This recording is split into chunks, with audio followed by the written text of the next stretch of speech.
Jadi kita harus punya ilmu titen. Pertolongan Allah itu salah satu tandanya nggak cepat, nggak lambat tapi tepat, nggak kurang, nggak lebih tapi pas. Itu salah satu tanda ciri khas pertolongan Allah untuk ilmu titen, untuk kita titeni. Kalau orang sudah meniteni atau memperhatikan, ilmu titen itu ilmu yang memperhatikan dirinya. Orang memperhatikan setiap kejadian apapun. Itu gerak-gerik alam ini adalah atas izin Allah. Ini tidak sedetik pun gitu. Tidak sedetik pun. Allah itu lupa. Allah itu tidur. Allah itu lupa nggak ngeliat. Tidak. Tak sedetik pun Allah nggak ngeliat. Semua Allah melihat. Makanya Gusti Allah mboten sare. Allah tidak tidur. Allah melihat 24 jam. Allah ngawasin 24 jam.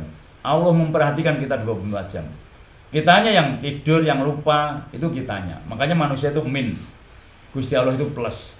Nah, supaya min dan plus itu nyambung jadi listrik, ya kita yang menyambungkan ke Allah. Fadkuruni adzkurkum. Itu kunci itu. Kunci fadkuruni adzkurkum itu kunci. Fadkuruni adzkurkum itu kunci. Al-Baqarah 152 itu. Kata Gusti Allah, maka ingatlah aku akan ingat kalian, itu kunci. Nanti kita sadar itu, kalau pegang kunci kita bisa sadar. Orang itu kalau pegang kunci kita bisa sadar. Ingat Al-Baqarah 152. Sebentar-bentar lupa. Fadkuruni adzkurkum. Fadkuruni adzkurkum. Maka ingatlah aku akan ingat kalian. Supaya kita, Allah itu ingat kita. Supaya kita diingat Allah, kita yang ingat Allah duluan. Seneng orang yang diingat Allah. Kita diingat Pak Camat aja seneng kok. Kita diingat Pak RT, ingat kita itu, seneng kita. Diingat Pak RW, lebih seneng lagi. Diingat Pak Lurah, rasanya lebih seneng. Diingat Pak Camat, mongkok bangga. Diingat Pak Bupati, tambah gede. Diingat Pak Gubernur, tambah keren lagi. Diingat Pak Menteri, diingat Pak Presiden, Masya Allah, Pak Presiden masih ingat saya. Lah ini Allah di atas Presiden, ingat kita. Wah, apa enggak jos itu? Rumusnya tadi Al-Baqarah 152 tadi. Fadkurni adzkurkum. Fadkurni adzkurkum. Maka ingatlah aku akan ingat kalian. Jadi orang itu kalau ingat, kalau ada apa-apa diingatkan gitu. Bahasa yang Indonesianya itu, orang itu kalau ingat, kalau ada apa-apa diingatkan. Washkuruli wala takfurun, dan bersyukurlah jangan kau ingkar. Itu terusannya itu. Di ayat yang lain, la in syakartum la azidannakum. Maka bersyukurlah akan tambah nikmat. Udah itu aja. Wegang yang kenceng 2. Ingat Allah pandai bersyukur. Wah, itu udah dulu. Setelah itu baru yang lain. Semua nanti totalitas. Totalitas dalam kehidupan kita ini seperti Al-Qur'an jalan. Seperti Al-Qur'an yang praktek kita ini. Al-Qur'an itu Bismillahirrahmanirrahim, dengan menyebut namanya Allah yang Maha Pengasih Penyayang. Gusti Allah kasih sayang. Kitanya di mana-mana bawa kasih sayang.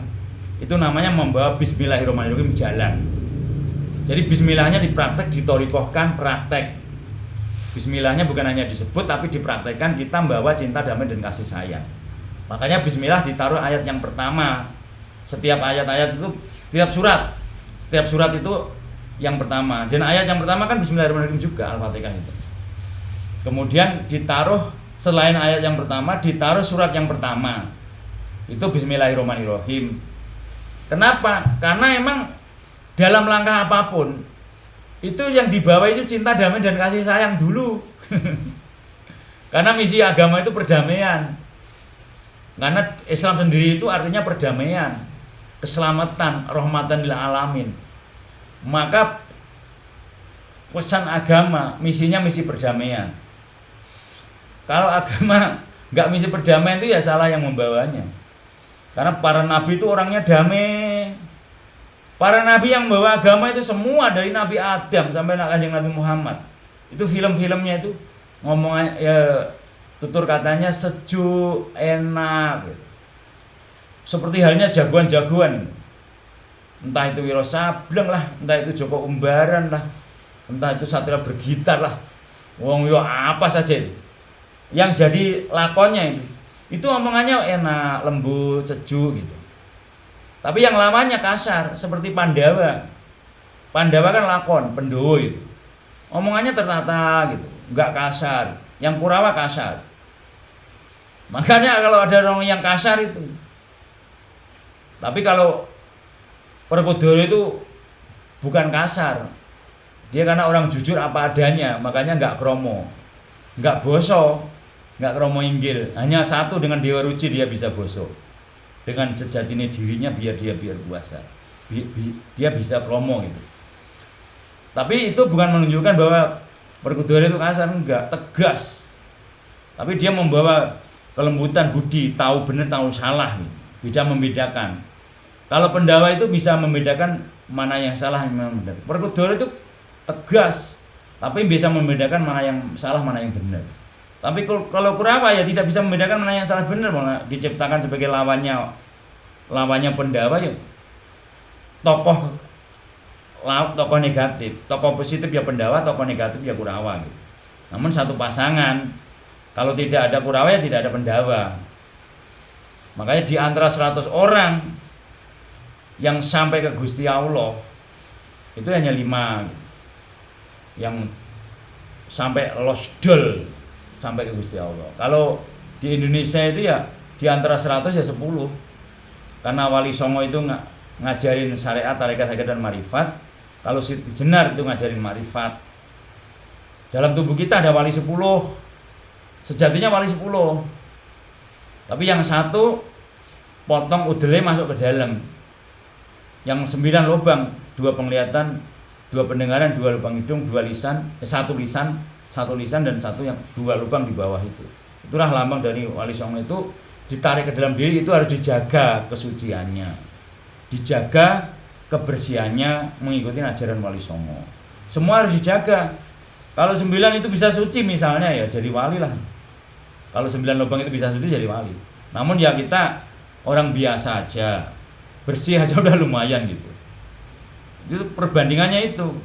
Kalau Wali Songo itu mengajarkan syariat, tarekat, hakikat dan marifat urut sesuai dengan kurikulum. Tapi kalau Siti Jenar langsung marifat. Makanya di antara 9 satu yang ngajarin marifat. Kalau dikategorikan di antara 100 yang 10 yang marifat. Nanti dipersenin lagi 50% itu orang awam, 25% orang torikoh, 15% orang hakikat, 10% orang marifat. Itu kalau dipersenin.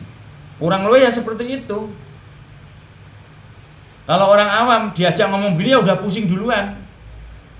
Orang awam diajak belajar ngomong tauhid murni ya pusing. Ya pusing. Karena ia hanya sebatas biasa, yang biasa-biasa saja. Namanya orang biasa, orang awam ya biasa-biasa saja yang maunya. Yang luar biasa tuh yang mau pusing, mau lelaku. Yang lain udah tidur dia belum tidur. Itu lelaku salah satunya. Orang yang saat ini tidur udah banyak. Udah jam 11 kok. Tapi orang-orangnya masih mencari ilmu, masih sharing, masih menyisihkan waktu untuk mencari bekal di jalan Allah. Untuk mencari bekal untuk dirinya. Itu beda. Kalau orang-orang yang orang awam ya udah puyeng duluan, udah ngantuk tidur. Dengerin begini udah nggak masuk kalau orang awam. Namun nggak salah. Memang orang itu tahapannya beda-beda, nggak salah nggak. Allah udah bikin masing-masing. Polanya dibikin masing-masing, pola pikirnya masing-masing, hatinya masing-masing, semua orang masing-masing. Makanya kita nggak boleh nyalain orang. Hanya bisa menyimpulkan, namanya ya menyimpulkan benar belum tentu benar juga. Hanya bisa memprediksi gitu. Karena benar dan salah hanya milik Allah. Menurut kita benar belum tentu Gusti Allah senang. Kita udah benar tapi Gusti Allah nggak suka. Ya nggak ada ridho Allah itu namanya. Makanya yang kita cari itu hidup manfaat untuk orang banyak, mencari ridhonya Allah. Gusti Allah ridho apapun yang kita berbuat udah senang. Ya Allah, apapun yang hamba mau berbuat, hamba yakin kau ridho ya Allah, udah senang banget. Jadi kita nggak sempat mencari surga neraka. Nanti pamrih, ibadah kita nggak pamrih surga neraka, tidak. Ibadah kita karena Allah. Yang penting mendapat ridho Allah. Mbuh nanti mau dikasih neraka apa surga Allah udah maha tahu. Yang kita mencari ridhonya Allah manfaat untuk orang banyak. Jadi nggak cerita nanti aja, enggak. Yang penting ya percaya surga neraka, yakin di akhirat tinggal enaknya, tapi temukan dulu di dunia gitu. Yang kita cari ridhonya Allah. Jadi nggak bicara pahala, bicara ini 30 tahun ke atas ya. Udah nggak bicara itu mah anak kecil. Kalau bicara surga neraka pahala itu nanti itu untuk anak-anak kecil umur 30 tahun ke bawah. Kaitannya untuk syariat, kamu sholat, nanti kalau nggak sholat kamu masuk neraka, anak kecil. Kalau sholat masuk surga, kalau nggak sholat masuk neraka, itu anak kecil. Yang setelah umur 30 tahun ke atas tidak. Kamu harus kenal yang punya surga, kamu harus kenal yang punya neraka. Ibadah kamu jangan pamrih surga, yang pamrih surga. Ibadah kamu karena Allah, mendapat ridhonya Allah, manfaat untuk orang banyak. Jadi nggak cerita pahala aja, enggak. Kitanya nggak cerita pahala, setiap hari hidupnya manfaat untuk orang banyak, ingat Allah sampai mendapat ridhonya Allah, wes itu aja. Jadi ibadahnya nggak pamrih. Kalau masih pamrih pahala, pamrih surga itu pamrih, masih pamrih. Itu untuk anak kecil, diiming-imingin.